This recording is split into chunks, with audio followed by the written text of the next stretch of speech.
আসসালামু আলাইকুম সুপ্রিয় নবম শ্রেণীর শিক্ষার্থী ভাই বোনেরা, আশা করি তোমরা সকলেই ভালো আছো।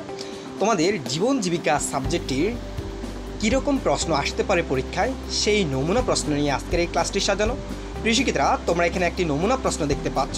এখানে তোমাকে বলা হচ্ছে একটি প্রকল্পের পরিকল্পনা প্রণয়ন, এই কাজটি। এক্ষেত্রে ক্ষেত্রসমূহ উল্লেখ করে দেওয়া আছে এবং সেখান থেকে কিছু নির্দিষ্ট নিয়ম দেওয়া আছে, যার আলোকে তোমাকে এই প্রকল্পের পরিকল্পনা বাস্তবায়ন করতে হবে। তো এখানে দেখো প্রিয় শিক্ষিতরা, যেখানে যে প্রস্তাবনা প্রথমে তোমাকে নির্বাচিত সমস্যা বর্ণনা করতে হবে, যৌক্তিকতা, প্রকল্পের সাথে সংশ্লিষ্ট শনাক্তকরণ, ভবিষ্যতে প্রযুক্তির মাধ্যমে প্রস্তাবিত সমস্যার সমাধান, এইভাবে এই কাজগুলো তোমাকে করতে হবে এবং সর্বশেষ অনুষ্ঠান সূচি তৈরি করতে হবে। ঠিক আছে? আচ্ছা, এইভাবে মূলত এটা জাস্ট একটা নমুনা প্রশ্ন।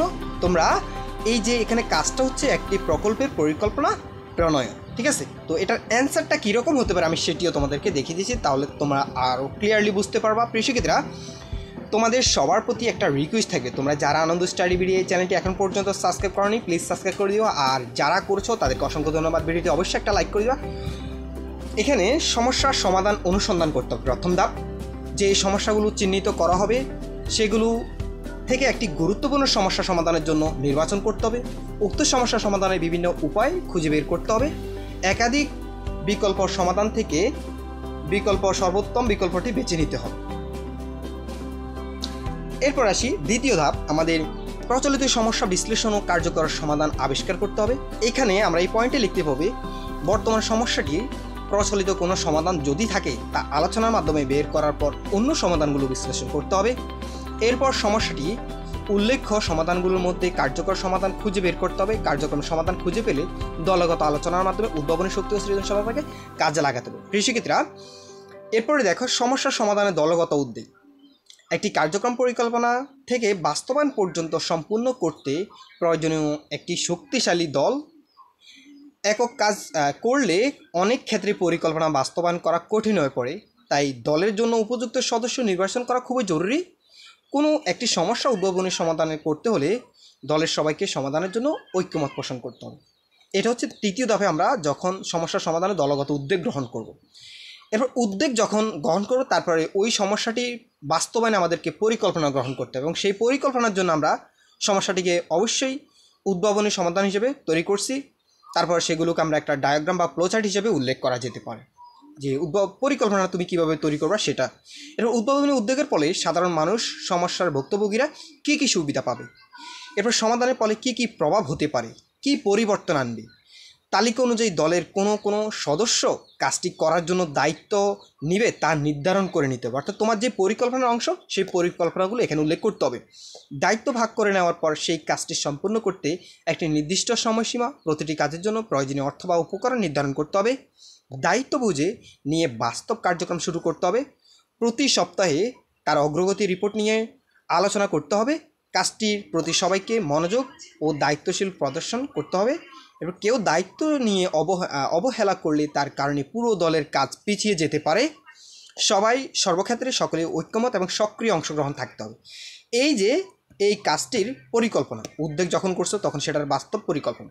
আচ্ছা, এরপরে কাজটা কি আমরা সেটা দেখব। প্রিয় শিক্ষার্থীরা, এটা জাস্ট তোমাদের নমুনা প্রশ্ন এবং নমুনা প্রশ্নের সমাধান। তোমাদের মূল প্রশ্নটি যদি পরীক্ষার পূর্বে আমি যদি সংগ্রহ করি, অবশ্যই তো তোমাদের জন্য ভিডিও তৈরি করবো ইনশাল্লাহ। এই চ্যানেলটি সাবস্ক্রাইব করে পাশে থাকবে, কারণ তোমাদের বিগত দিনের পরীক্ষার এক্সামের অ্যান্সারগুলো কিন্তু এই চ্যানেলে দেওয়া হয়েছে। সো তোমরা টেনশন ফ্রি থাকো, তোমাদের প্রশ্নগুলো পাওয়া মাত্রই আমরা ভিডিও দিব। এটা জাস্ট তোমাদের শেখার উদ্দেশ্যে তোমাদের জন্য এই ভিডিওটি। প্রিয় শিক্ষার্থীরা, আর তোমাদের কোনো কিছু জানার থাকলে অবশ্যই কমেন্ট করে জানাবা, ইনশাল্লাহ আমি প্রতি উত্তর করার চেষ্টা করব। এখানে দেখো যে পরিকল্পনা অনুযায়ী সকল কাজ সম্পূর্ণ হয়েছে কিনা, উত্তর হ্যাঁ হয়েছে। এখানে বলছে নমুনা প্রশ্নের সমাধান করতে হবে। কিছু প্রশ্ন দেওয়া আছে যেমনটা ওই নমুনা প্রশ্নে, তো তোমার নমুনা প্রশ্ন অনুযায়ী তোমাকে অ্যান্সারগুলো করতে হবে। যেমন পরিকল্পনা অনুযায়ী সকল কাজ সম্পূর্ণ হয়েছে কিনা, হ্যাঁ হয়েছে। কোন কাজ পরিকল্পনা মাফিক করা হয়নি বা সম্ভব হয়নি, কেন?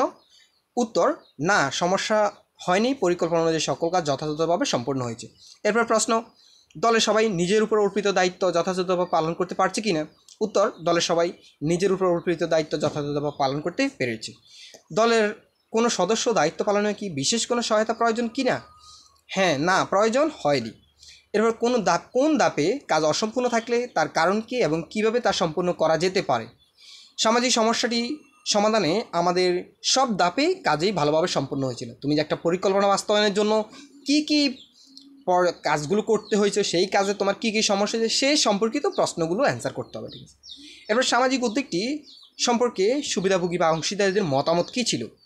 তখন উত্তর হবে, আমরা যে সামাজিক উদ্যোগটি গ্রহণ করেছি তা সম্পর্কে সুবিধাভোগী ও অংশীজনরা খুবই ইতিবাচক অভিব্যক্ত করেছে, ঠিক আছে।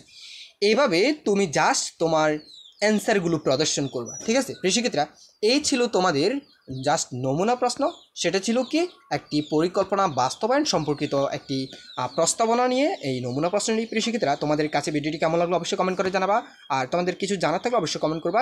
চ্যানেলটা সাবস্ক্রাইব করে তোমাদের মূল কোশ্চেনটি পাওয়ার জন্য অপেক্ষায় থাকবা, এবং ইনশাল্লাহ আমি প্রশ্ন পাওয়ার সাথে সাথে তোমাদের অ্যান্সারগুলো করে দেওয়ার চেষ্টা করবো ইনশাল্লাহ। ধন্যবাদ সবাইকে।